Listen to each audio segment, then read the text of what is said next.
Disinfektan hadir menyapa suara dan penuh semangat. Informasi terkini tersaji nyata dari kota-kota tercinta.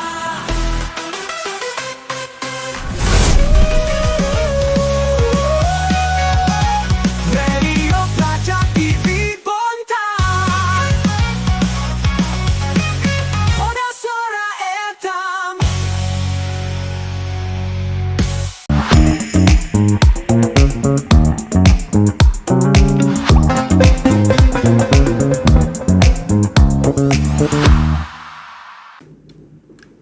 Seorang mantan Jaksa Agung Republik Indonesia, Baharudin Lopa, pernah berkata, "Banyak yang salah jalan, tapi tetap merasa tenang karena banyak teman yang sama-sama salah. Beranilah benar meskipun sendirian."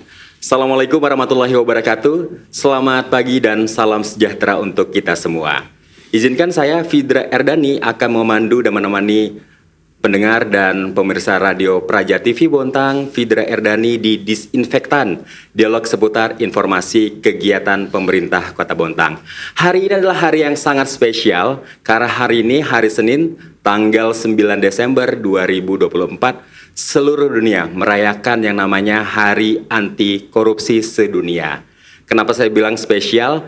Biasanya kita kalau siaran Disinfektan di studio Radio Praja TV ataupun di studio 78 Jalan Mula Warman. Sekarang kita lagi berada di Comment Center Kejaksaan Negeri Kota Bontang. Dan di depan saya sudah hadir dan bersama-sama saya tamu-tamu yang spesial yang punya tempat. Saya langsung sapa. Yang pertama, selamat pagi Bapak Otong Hendra Rahayu SHMH. Beliau adalah Kepala Kejaksaan Negeri Kota Bontang. Pagi Selamat Pak. pagi. Ya. Assalamualaikum Pak. Waalaikumsalam warahmatullahi wabarakatuh. Gimana kabarnya Pak? Sehat? Alhamdulillah sehat walafiat. Tetap iya. semangat luar biasa. Luar biasa. Terima kasih Pak Otong. Selanjutnya saya bergeser. Ada Bapak Andi Fikarias Tabriah SHMH. Beliau adalah Kasih Intelijen. Apa kabar Pak? Selamat pagi. Alhamdulillah baik. Pagi ya, oke. Selanjutnya, terima kasih Pak Andi. Selanjutnya saya bergeser ke Pak Ferdinand Sebayang SHMH. Beliau adalah Kasih Pitsus Kota Bontang Pak. Selamat pagi Pak, apa kabar Pak? Selamat pagi, kabar sehat. Kabar sehat, pada segar-segar semua Pak. Ya seperti di awal tadi saya sampaikan ada yang namanya hari spesial di hari ini Pak, hari Senin. Hari Anti Korupsi Sedunia Kota Bontang yang tepat tanggal 9 Desember 2024. Boleh dijelasin ke pemirsa dan pendengar Radio Praja TV Pak, sebenarnya Hakordia itu apa itu Pak? Baik, jadi perlu saya sampaikan bahwa Hakordia ini adalah singkatan dari Hari Anti Korupsi Sedunia. Nah, mengapa kita memperingati setiap tahun ini Hari Anti Korupsi Sedunia? Tentunya kita harus melihat ke belakang, ya, bagaimana ini sejarah Hakordia ini tanggal 9 Desember ini dilaksanakan serentak di seluruh dunia seperti itu. Tentunya kita mereview kembali, mengingat kembali ke belakang. Ya. Ada sejarah yang disampaikan pada saat itu dalam sidang umum PBB oleh Sekjen PBB pada saat itu Kofi Annan, yang menyampaikan bahwa adanya rasa prihatin yang sangat mendalam, ya, terhadap maraknya korupsi di seluruh dunia.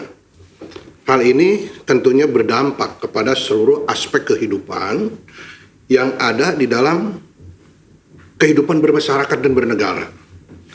Ini akan mengakibatkan adanya kemiskinan, kemudian pelayanan publik yang terhambat, kemudian juga ini berinteraksi dengan kehidupan sosial dan kenegaraan, berbangsa dan bernegara.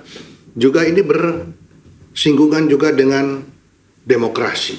Tentunya kekhawatiran ini oleh Sekjen Kofi Annan pada saat itu dibawalah pada sidang umum di hadapan 191 anggota Majelis Umum, menyampaikan ide yang brilian dari beliau ini untuk memperingati Hari Anti Korupsi Sedunia. Pada saat itu terjadi pada tanggal 30 Oktober 2003.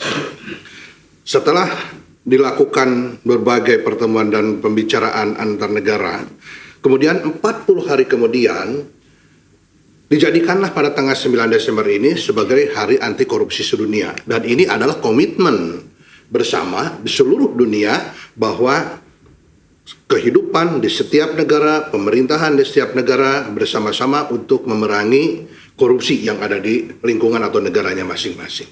Dan sampai saat ini tentunya di Indonesia juga turut serta untuk memperingati sekaligus di sini juga dalam arti pencegahan dan pemberantasannya. Bukan hanya untuk memperingati saja, tapi harus ada aksesnya, harus ada faktanya dan langkah nyata bahwa kita juga di sini selalu menegakkan atau selalu melakukan pencegahan-pencegahan dan pemberantasan terhadap korupsi yang selama ini kita jadikan sebagai musuh besar dalam kehidupan berbangsa dan bernegara kita. Barangkali itu untuk sekilas dari sejarahnya Hakordia. Sejarah Hakordia ini. Ya. Pak, Hakordia, kata korupsi, seberapa menyeramkan kata korupsi itu, Pak? Itu sendiri banyak orang yang tanpa sadar korupsi itu ada hal-hal yang biasa gitu. Kalau misal bahasa saya, Pak, misal bahasa sehari-hari, wah kamu ini korupsi waktu, kamu suka ini gitu, Pak. Ya. Bisa dijelasin, Pak, seberapa menyeramkan kata korupsi itu sendiri? Kalau disebutkan menyeramkan ini benar. Benar, ya, Pak. Betul. Ya.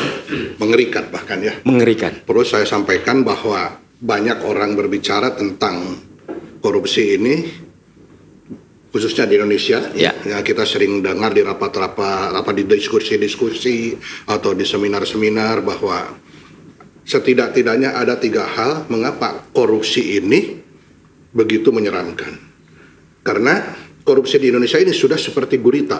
Gurita. Wow. Gurita ini sejenis binatang yang punya tentakel kemana-mana. Ya. Nah, tentunya tentakel ini sebagai hiasan bahwa korupsi kita sudah menjalur kemana-mana, menjalar kemana. Ada yang masuk legislatif, ada yang masuk eksekutif, ada juga yang masuk yudikatif. Nah, seperti itu. Itu yang pertama. Ya. Kemudian yang kedua, korupsi di Indonesia ini sudah seperti kanker. Bahkan sebutkanlah kanker stadium 4. Kronis, itu Pak. tinggal menunggu keajaiban. Ya, orang menderita kanker stadium 4 biasanya tinggal menunggu kepada akhir dari usia. Tapi kalau dengan ada keajaiban seperti ini, insya Allah itu akan tetap bisa hidup. Nah, seperti kanker stadium 4, menunggu keajaiban untuk pulih. Nah, kemudian yang ketiga itu sudah seperti budaya. Nah, inilah kita sebutkan di sini budaya. Padahal kalau kita lihat budaya di sini, ini adalah sesuatu yang menghasilkan kebaikan. Misal kita dari kayu dibentuklah alat musik, gitar misalkan kasih senar, kemudian akhirnya dikasih dawai senar, kemudian dibunyikan, keluarlah intonasi-intonasi, nada-nada yang enak. Nah, ini korupsi. Korupsi sudah membudaya. Begitu mirisnya kita kalau dengar ini. Nah, kalau kita lihat dari 3 saja ini, kriteria ini seperti ini, itu benar kata Bapak tadi bahwa ini korupsi ini sudah menyeramkan. Mungkin nanti ada lagi pendapat-pendapat lain dari yang lain tentang bagaimana korupsi ini sehingga sangat menyeramkan tadi ya, sangat menyeramkan tadi. Bisa saja disebutkan bahwa korupsi ini adalah musuh besar dari suatu bangsa, kemudian kejahatan yang internasional, lintas negara dan lain-lain sebagainya seperti itu. Barangkali itu yang dari saya sampaikan. Siap, terima kasih Pak Otong. Apakah ada pengkategorian, Pak, jenis-jenis korupsi yang ada di Indonesia mungkin? Kalau disebutkan kategori ada. Ya, jadi kalau misalnya kita melihat korupsi di kita ini, kita bisa lihat dari Undang-Undang Tindak Pidana Korupsi. Tapi sebelumnya kita lihat bahwa definisi korupsi di sini banyak sekali definisi. Luas ya, Pak. Kita tinggal lihat berbagai macam pendapat ya. Kalau kita ingin lihat tinggal buka lah Google definisi korupsi bla bla bla banyak. Ya. Namun apabila kita bertolak ini kepada Undang-Undang Nomor 31 Tahun 99, Junto Undang-Undang Nomor 20 Tahun 2001 ya, tentang pemberantasan tindak pidana korupsi, ini dijelaskan dalam 13 pasal. 13 pasal yang ada di dalam, dan dari 13 pasal ini kemudian dikelompokkan menjadi 7 kelompok. Ya, ada 13 pasal yang menerangkan tentang korupsi, kemudian ada 30 bentuk korupsi dalam 13 pasal. 13 pasal membentuk 30 bentuk korupsi, dan 30 bentuk korupsi ini dikelompokkan menjadi 7. Ya. 13 pasal, di dalamnya ada 30 bentuk korupsi dan dikelompokkan menjadi 7 kategori korupsi ini. Nah, apa yang sekarang menjadi 7 kelompok jenis tindak pidana korupsi itu? Yaitu tentang adanya kerugian keuangan negara. Kemudian adanya suap menyuap. Kemudian adanya penggelapan dalam jabatan.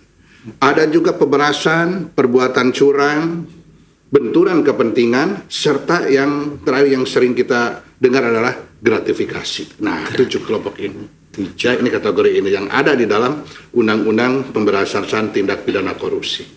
Demikian. Oke, monitoringnya Pak dari Kejaksaan Negeri itu seperti apa Pak? Monitoringnya atau pembinaan apa yang dilakukan oleh Kejaksaan Negeri Kota Bontang? Ya, Kejaksaan Negeri Bontang di sini ya saya saya ambil selingkupnya secara mengerucut jalur Kejaksaan Negeri Bontang. Siap. Ya, jadi kita selalu melakukan sinergitas ya, pertama dengan APH, aparat penegak hukum. Ya, aparat penegak hukum plus di dalamnya adalah inspektorat. Ya, inspektorat. Untuk apa? Nah, kita untuk melakukan langkah-langkah nyata dalam monitoring terhadap timbulnya potensi-potensi tindak pidana korupsi di sini. Misal, kita bisa saja dengan melakukan pencegahan. Pencegahan dengan cara apa? Ya, seperti sosialisasi, kemudian memberikan pendidikan anti korupsi secara dini di sekolah-sekolah, kemudian juga masuk juga ke lingkungan komunitas gitu ya. Bahkan kita mempunyai program dalam tupoksi intelijen ya Pak ya, itu adalah adanya jaksa masuk sekolah, kemudian juga ada jaksa menyapa. Nah, jaksa masuk sekolah dan jaksa menyapa ini adalah langkah nyata dari kejaksaan untuk mencerdaskan, untuk membangun karakter kepada masyarakat khususnya generasi muda bahwa marilah kita sama-sama untuk berbuat lebih baik. Setidak-tidaknya kita mengetahui korupsi itu adalah perbuatan yang dilarang, perbuatan yang jahat. Mungkin pendidikan dini anti korupsi kepada anak-anak sekolah, baik di SD atau SMP lah, SMA seperti itu, kita mengetahui bahwa jangan sampai bapaknya korupsi. Itu sudah bagus. Jangan sampai orang tua yang melakukan tindak korupsi. Jangan sampai bapaknya orang tuanya korupsi. Kita menanamkan itu bahwa korupsi terhadap karakter terhadap anak itu, pembuatan karakter anak itu, jangan sampai nanti tidak tahu bahwa korupsi itu ada perbuatan yang jahat. Makanya jangan sampai anak ini blank. Begitu mendengar korupsi, apa itu korupsi, sampai disangka bahwa itu ada sejenis makanan seperti itu ya. Tapi bukan. Jadi mereka harus dari dini mengetahui bahwa korupsi ini adalah suatu perbuatan yang dilarang. Tentunya dilarang bukan cuma oleh regulasi formal, tapi juga sesuai dengan ketentuan-ketentuan dalam kepercayaan dan agama gitu. Sampai ada bahasa yang mengatakan budaya korupsi itu sudah dijadikan budaya gitu Pak, menjadi suatu kebiasaan. Itu benar apa tidak Pak? Sampai ada muncul bahasa itu Pak. Jadi kalau disebutkan budaya ya itu memang mungkin dalam bentuk hiasan. Tapi kita lihat secara faktual. Faktual di sini ada orang yang mempunyai mindset bahwa korupsi ini adalah sudah jadi suatu kebiasaan yang yang dilakukan. Ada orang yang berpikiran seperti ini. Asal tidak ketahuan. Kemudian bagi-bagi kue. Bagi-bagi kue. Kalau dulu mohon apa ada adul, istilah adul. Ada duit urusan lancar. Seperti itu juga. Saya pernah dengar itu ya. Itu kan peme-peme yang beredar di masyarakat. Siap. Bahkan ada yang menyebutkan bahwa korupsi dilakukan berjamaah. Seperti itu. Seperti itu. Nah, inilah yang seperti ini, mindset seperti ini yang harus kita hadapi, kemudian harus kita ganti mindset seperti itu supaya bagaimana? Supaya tidak lagi seperti kebiasaan-kebiasaan dalam pikirannya bahwa yang penting tidak ketahuan. Nanti bagi-bagi kue lah walaupun sedikit. Itu bagaimana bagi-bagi kue itu? Bagi-bagi bagian, saling menutupi, saling menyelamatkan, saling membenarkan. Nah, udah seperti ini kita sudah sulit. Kemudian juga dilakukan secara bersama-sama. Tentunya ini ada ikatan psikologis di antara mereka untuk sama-sama selamat. Nah, dengan demikian kalau tadi dihubungkan dengan kata budaya memang bisa sejalan. Karena ini sudah berjalan lama sekali dan masih ada saja terus pihak-pihak tertentu yang melakukan seperti ini. Sebagaimana hanya budaya turun-temurun warisan. Nah, itu juga seperti ini. warisan yang tidak baik ya Pak ya. Nah, seperti itu. Menganggapnya sebagai warisan korupsi itu ya. Pak, ini untuk perayaan Hakordia sendiri, untuk di Kejaksaan Negeri Kota Bontang, apakah ada agenda khusus nih Pak untuk memperingati Hakordia ini sendiri Pak? Jelas. Jadi kami sebagai salah satu bagian dari keluarga besar Adiaksa ya, Kejaksaan Republik Indonesia, khususnya di Kejaksaan Negeri Bontang, ada beberapa hal yang akan kami lakukan dalam rangka Hakordia ini. Ya, kami dari hal yang terkecil, kami berusaha untuk menyebarkanlah sebagai stiker atau pemasangan spanduk ya Pak ya, di tempat-tempat yang strategis, ada pembagian juga kaos kepada masyarakat. Setidak-tidaknya mereka mengetahui bahwa hari ini adalah Hakordia dan kita masih tetap eksis komitmen terhadap pencegahan dan pemberantasan korupsi. Juga kami melakukan Sosialisasi, Pak. Sosialisasi ya, dan kami di sini secara gantian sebagai narasumber ya kepada berbagai pihak, baik dari setiap dinas OPD terkait ataupun kepada dunia pendidikan. Ya. Kami berharap kegiatan-kegiatan dan langkah-langkah kami ini juga ini dapat berjalan lancar dan mendapat dukungan dari berbagai pihak. Oke, menarik sekali Pak pembahasan kita, tapi kita rehat dulu sejenak. Baik, Sobat Kom, kita akan membahas lebih dalam lagi tentang Hakordia yang dirayakan hari ini tanggal 9 Desember 2024. Kita istirahat sejenak, tetap di Disinfektan, dialog seputar informasi kegiatan pemerintah. Saat aku kecil dulu, ibuku pernah berkata, kalau Tuhan punya beberapa tempat rahasia yang sengaja tak diungkapnya. Ini adalah kisah tentang suatu tempat, juga petualangan di dalamnya. Tempat yang telah lama menyimpan pesona tersembunyi yang luar biasa. Sebuah tempat di mana kamu bisa menjadi saksi indahnya harmoni di setiap sudutnya. Sebuah tempat di mana kreativitas menjadi bagian dari kehidupan sehari-hari. Budaya tradisional dan modern melebur menjadi satu, memberikan getar pesona yang unik, dan mungkin beginilah tampak surga itu.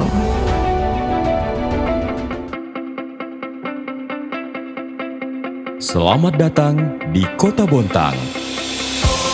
Kota Bontang, kota kecil eksotis di pesisir Provinsi Kalimantan Timur, dengan luas wilayah 188,88 km persegi. Kota Bontang menjadi rumah bagi 180.000 jiwa penduduk di dalamnya. Penduduk Kota Bontang yang heterogen berasal dari berbagai macam suku, agama, ras, dan budaya yang ada di Indonesia. Keberagaman tersebut terwujud dalam Forum Kerukunan Umat Beragama Kota Bontang yang menciptakan harmonisasi antar umat dan tersedianya berbagai fasilitas ibadah untuk masing-masing pemeluk agama. Sebagai kota yang terkenal sebagai wilayah industrial, Kota Bontang merupakan tempat bagi berbagai perusahaan nasional di Indonesia yang juga berperan dalam pertumbuhan ekonomi dan kesejahteraan penduduk Kota Bontang. Oleh karena itu, Bontang juga melengkapi berbagai macam aset dalam bentuk sarana dan prasarana guna menunjang aktivitas industri dan penduduknya. Selain itu, masyarakat juga dapat mengakses layanan Wi-Fi gratis di beberapa titik fasilitas publik, mulai dari pusat kesehatan, pendidikan, transportasi publik, perbelanjaan, hingga ruang terbuka hijau. Di bawah kepemimpinan Basri Rase dan Najirah selaku Wali Kota dan Wakil Wali Kota Bontang, Bontang yang dikenal dengan sebutan Kota Taman, Kota Industri, berkomitmen untuk mewujudkan Bontang sebagai rumah bagi destinasi pariwisata dan UMKM. Melalui beberapa program unggulan, Kota Bontang terus berupaya dalam mengembangkan potensi UMKM dengan mendukung minat usaha di kalangan masyarakat. Dari kreativitas dengan konsep kearifan lokal, terciptalah batik dengan berbagai motif yang khas seperti batik kuntul perak, batik beras basah, batik enggang buntung, dan masih banyak lainnya yang menjadi sumber potensi asli Kota Bontang. Pemerintah hadir mendukung produktivitas batik khas Bontang dengan mengeluarkan himbauan bagi para aparatur sipil negara di lingkungan pemerintah Bontang untuk wajib mengenakan baju batik dari tangan pengrajin lokal di hari Kamis setiap minggunya. Selain batik lokal, masyarakat Kota Bontang juga mulai merambah berbagai produksi lainnya, seperti sepatu buatan rumah yang didesain khusus terinspirasi dari nilai kearifan Kota Bontang. Untuk menunjang kegiatan jual beli, Bontang juga memiliki pusat perbelanjaan khusus yang menjajakan produk khas kearifan lokal yang bisa dibawa sebagai buah tangan khas dari Kota Bontang. Pemerintah dalam hal ini turut hadir membangun sentra UMKM yang menjadi wadah bagi UMKM unggulan Kota Taman.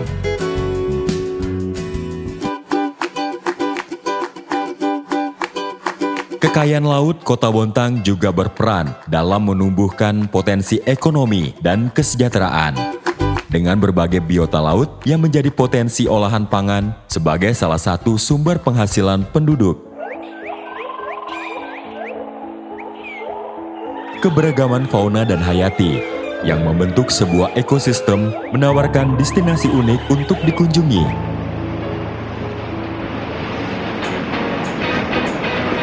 Indahnya menikmati deburan ombak dari pulau berpasir putih, beras basah, primadona Kota Bontang yang hingga saat ini menjadi magnet bagi siapapun untuk mengunjunginya.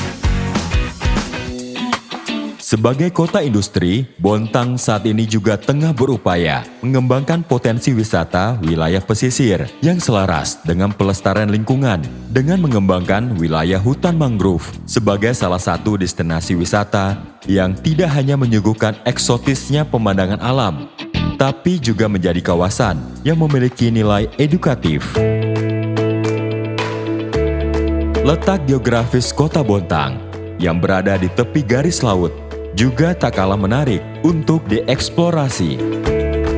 Kampung Nelayan Selambai, Pulau Gusung, Malahing, Tihi-Tihi, Selangan City, hingga Bontang Kuala adalah mutiara pariwisata yang penuh dengan berbagai budaya dan kearifan negeri khatulistiwa khas Kota Bontang dengan menawarkan panorama, keindahan terbit dan tenggelamnya matahari, hembusan angin laut, dan nikmatnya berbagai olahan pangan penduduk setempat yang sulit untuk dilupakan.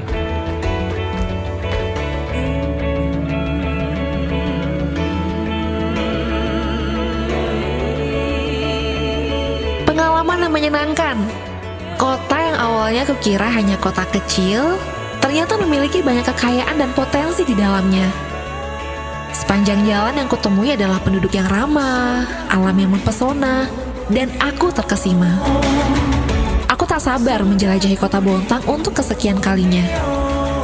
Semoga Kota Bontang tetap bertumbuh, menjadi kota yang lebih hebat dan beradab. Surgaku di timur Borneo.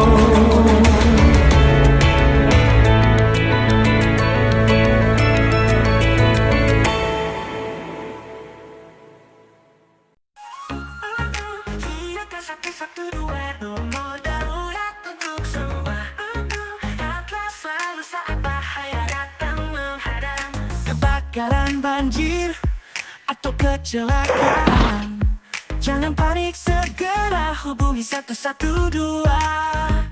Bontang siaga 112, siap-siaga membantu, melayani dengan sikap penuh dedikasi dan tanggap. Petugas terlatih selalu siap sedia menolong masyarakat tanpa pamrih dan tanpa curiga. Kecelakaan di jalan atau sakit mendadak, jangan ragu, hubungi 112. Petugas medis akan segera datang, membantu dengan cepat dan penuh kasih sayang.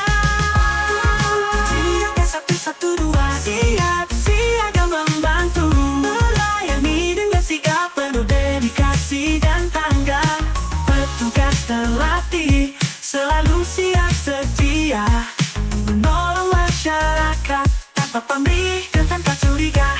Bontang siaga 112, siap siaga membantu, melayani dengan sikap penuh dedikasi dan tanggap. Petugas terlatih selalu siap sedia, menolong masyarakat tanpa pamrih dan tanpa curiga.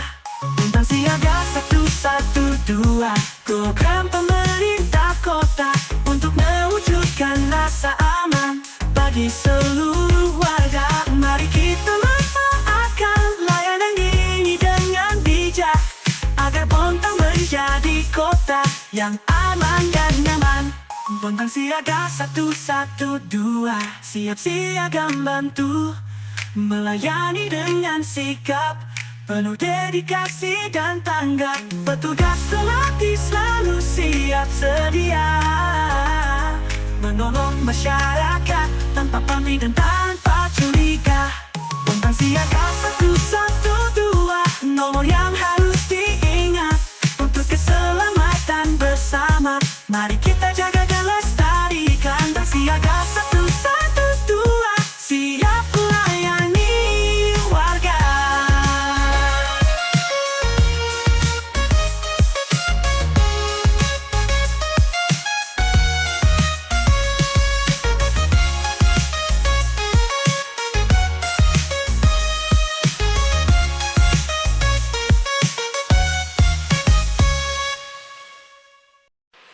Disinfektan hadir menyapa, suara dan penuh semangat. Informasi terkini tersaji nyata dari kota Bontang tercinta.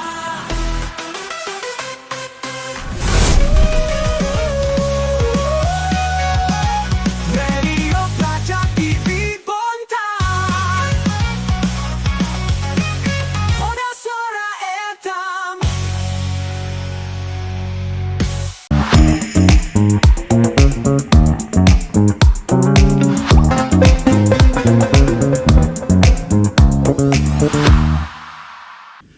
Baik, terima kasih Sobat Kom, masih bersama saya Fidra Erdani di Disinfektan, dialog seputar informasi kegiatan pemerintah. Dan hari ini, selalu saya ulang, adalah hari yang spesial karena seluruh dunia sedang merayakan yang namanya Hari Anti Korupsi Sedunia. Tadi sudah lumayan berbincang banyak bersama Kajari Kota Bontang, Bapak Otong, dan banyak hal-hal baru yang secara pribadi saya baru tahu sebenarnya apa itu korupsi. Baik, terima kasih Pak Otong sudah menjelaskan, dan kita bergeser dulu ke Pak Andi Pikarias untuk hal-hal apa saja nih Pak yang dilakukan oleh Kajari Kota Bontang untuk tetap mensosialisasikan tentang korupsi nih Pak. Anti korupsi ya. Ya, makasih Mas.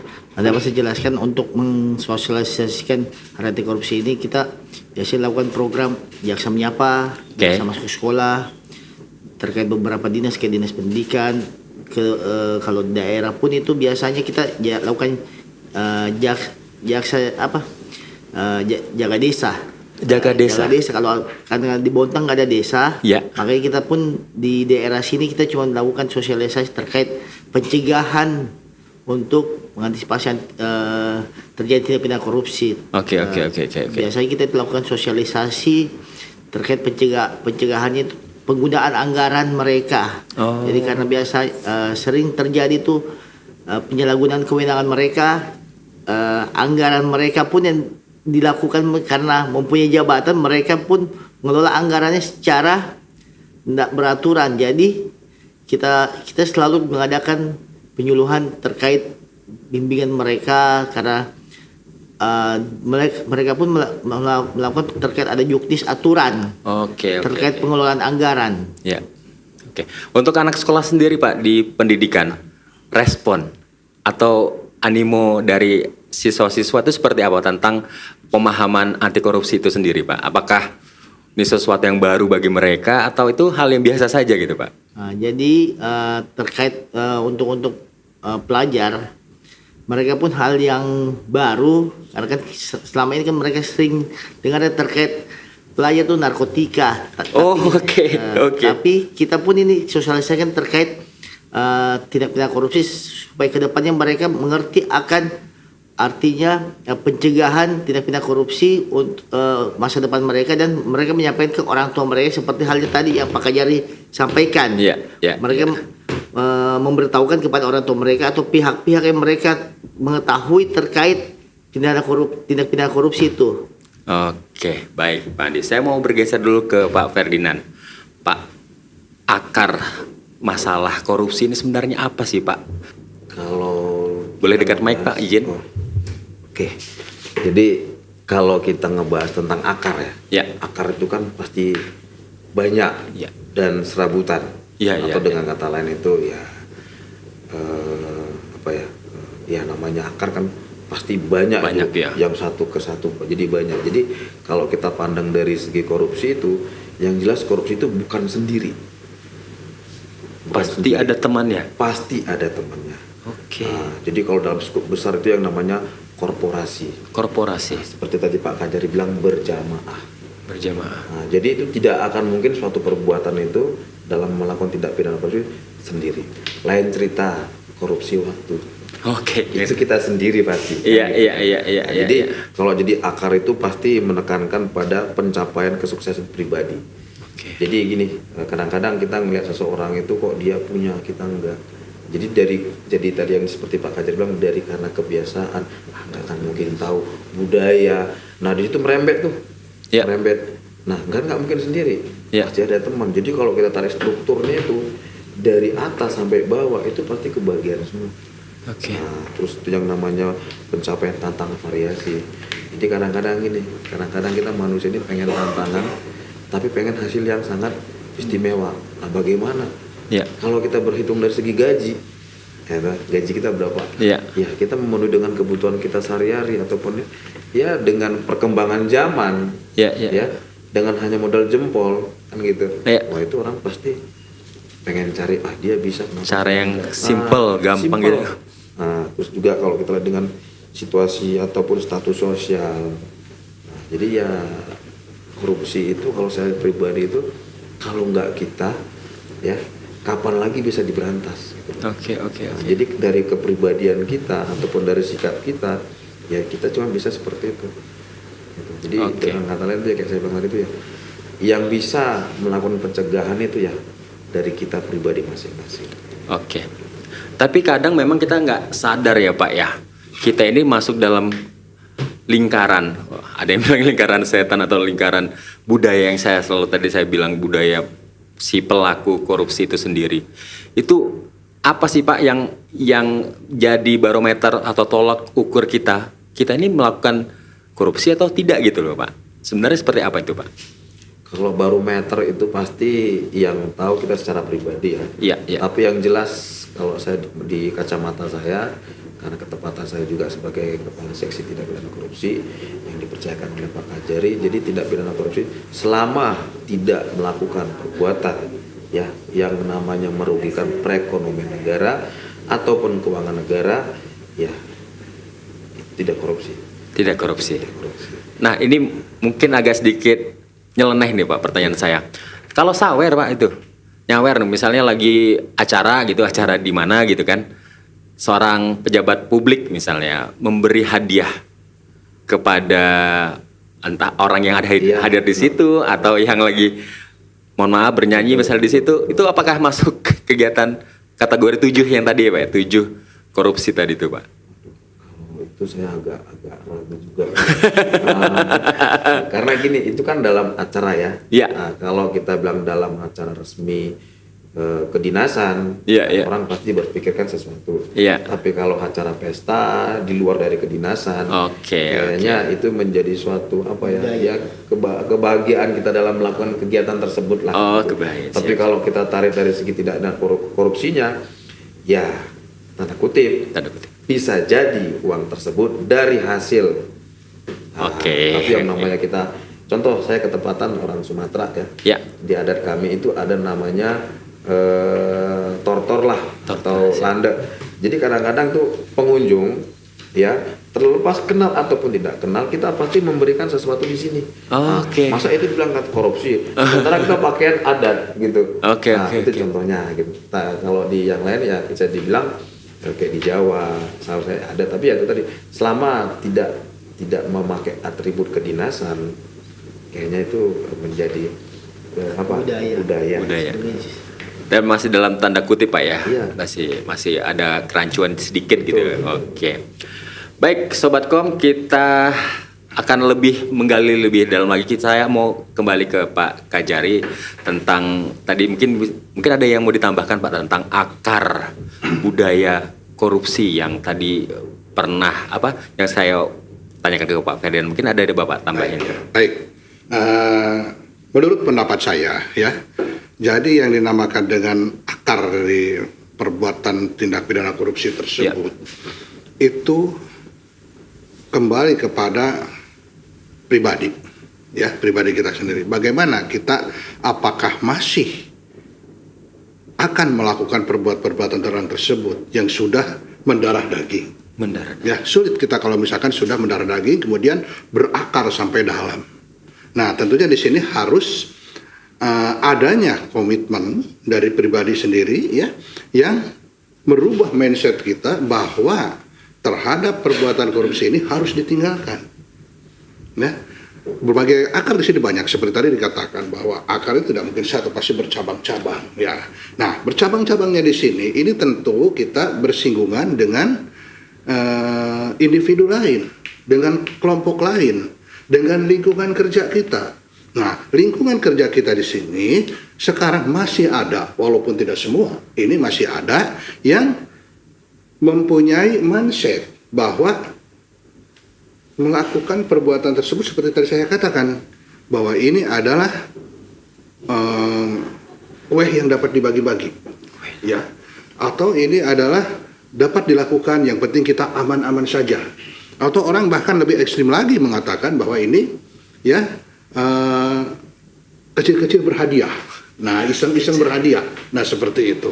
Nah, akar-akar psikis seperti itulah yang tentunya harus dibuang, harus dihindarkan. Sekarang yang ada di dalam masyarakat sendiri itu tentu ada. Ya, akar-akar seperti itu. Bagaimana perbuatan di masyarakat itu atau perilaku masyarakat tersebut sehingga korupsi ini sulit untuk dilakukan pemberantasan atau penegakan hukum.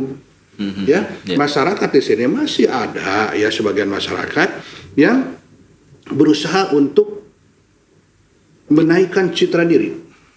Ya. Kemudian kehidupan hedonisme. Ya. Kehidupan yang mengutamakan untuk kesenangan di dunia ya, duniawi seperti itu. Kemudian juga untuk menanamkan status sosial depan orang. Nah, seperti itu. Kemudian juga ada mereka yang tahu bahwa itu adalah korupsi tapi terjebak di dalamnya, tidak bisa melepaskan diri dari komunitas itu sehingga tetap berjalan. Nah, faktor-faktor inilah yang membuat kita sulit untuk melakukan pemberantasan korupsi. Ya, tentunya hal ini harus dilakukan secara terus-menerus dengan cara bagaimana? Dengan cara pencegahan dan pendidikan anti korupsi. Nah, seperti itulah Pak. Jadi kalau misalnya kita lihat di sini masyarakat di sekitar kita masih ada yang ingin melakukan perbuatan tersebut untuk kepentingannya pribadi ataupun kepentingan kelompoknya sendiri ya, kelompok yang tertentu juga, dengan mendapatkan keuntungan dari kekayaan negara itu, dari kerugian negara itu. Bagi-bagilah seperti ya sebutkan ini ada uang ini pakai untuk ini seperti itu Pak. Iya. Demikian kira saya Pak. Makasih Pak Otong. Pak, kita akan bahas tentang penegakan hukum Pak di tindak pidana korupsi. Apakah ada kendala yang sering dihadapi oleh Kajari Kota Bontang untuk dalam proses penegakan hukum tentang korupsi ini sendiri nih Pak? Ya, baik. Jadi kalau kendala kita sebutkan di sini tentu ada ya. Ini kita melihat lagi kepada kesadaran dan kepatuhan masyarakat terhadap hukum. Ya, kendalanya pertama itu. Ya, kesadaran hukum masyarakat, juga kepatuhan masyarakat terhadap hukum. Tentunya dalam kesadaran hukum ini ya, bukan berarti mereka tidak tahu ya, tidak tahu tentang aturannya, mereka sudah tahu. Tapi dalam kesadaran hukum itu kurang.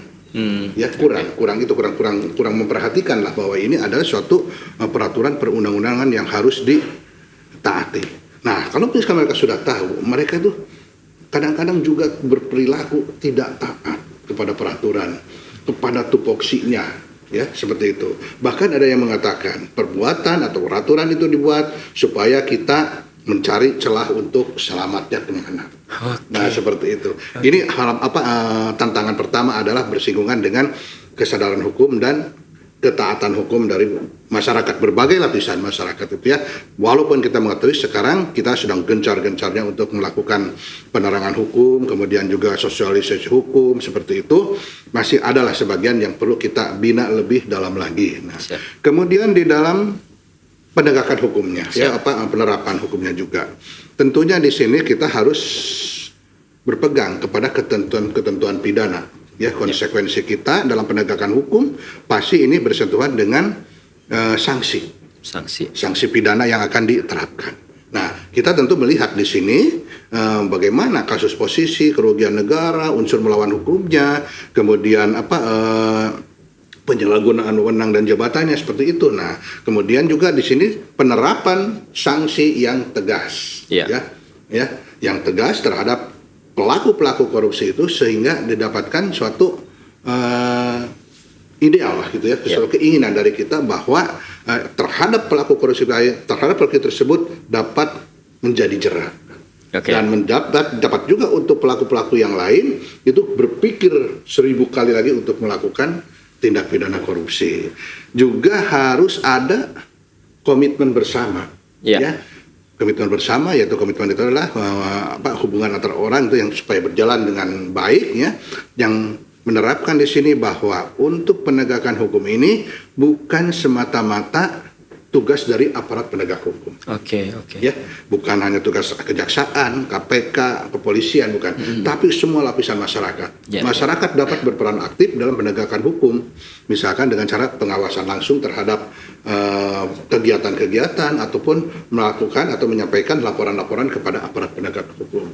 Nah, disinilah adanya komitmen bersama, kemudian tadi disebutkan juga penerapan pidana atau sanksi yang tegas, juga di sini disebutkan juga tadi ada pendidikan anti korupsi secara dini itu. Seperti itu. Inilah penegakan hukum yang sedang kami lakukan di Kejaksaan Negeri Bontang ini, oleh Kejaksaan Negeri Bontang ini, Pak. Siap. Potong, sebenarnya masih banyak di kepala saya ini mau bertanya tentang apa, tapi karena kita dibatasin oleh waktu. Sebelum kita berpisah kepada Sobatkom, pemirsa Radio Praja TV, apakah ada pesan yang ingin disampaikan kepada masyarakat secara luas tentang Hari Peringatan Anti Korupsi sedunia ini, Pak? Tentunya kami dari Kejaksaan Negeri Bontang ini dalam rangka Hakordia ini berharap ikut sertanya masyarakat, pertama ikut sertanya masyarakat dalam peringatan Hari Hakordia ini, Hari Anti Korupsi sedunia tahun 2024 ini. Tentunya mari kita lakukan langkah-langkah nyata dalam rangka pencegahan dan pemberantasan tindak pidana korupsi ini. Itu bisa dilakukan dari lingkungan kita yang terkecil, dari diri sendiri, dari hal yang kecil, dan dimulai saat ini. Mari kita lakukan seperti itu. Kemudian juga kami berharap bahwa peran serta masyarakat di sini tentunya dalam hal pengawasan langsung terhadap kegiatan-kegiatan, baik itu yang dilakukan oleh pemerintah ataupun oleh swasta, sehingga program-program pemerintah ini dapat berjalan dengan baik. Seandainya ada potensi-potensi kecurangan atau penyalahgunaan wewenang ataupun adanya perbuatan-perbuatan curang, masyarakat bisa langsung melaporkan kepada kami. Dan tentunya kami juga ini akan melakukan respon ya terhadap laporan pengaduan masyarakat itu. Kami berharap bahwa laporan-laporan pengaduan yang disampaikan oleh masyarakat itu tentunya bukanlah pengaduan-pengaduan yang hanya bersifat narasi, tapi lebih bagus lagi apabila ada disertai dengan bukti awal.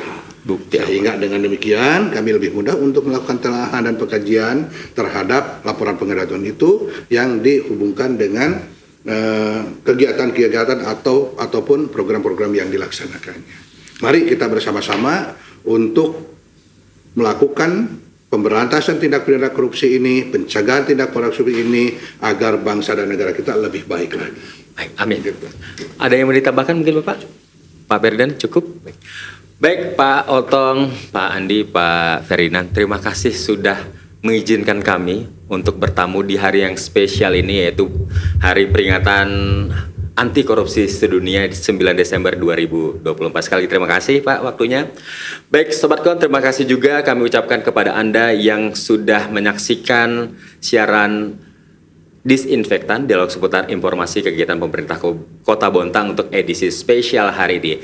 Saya Fidra mewakili kru yang bertugas. Sampai jumpa. Assalamualaikum warahmatullahi wabarakatuh.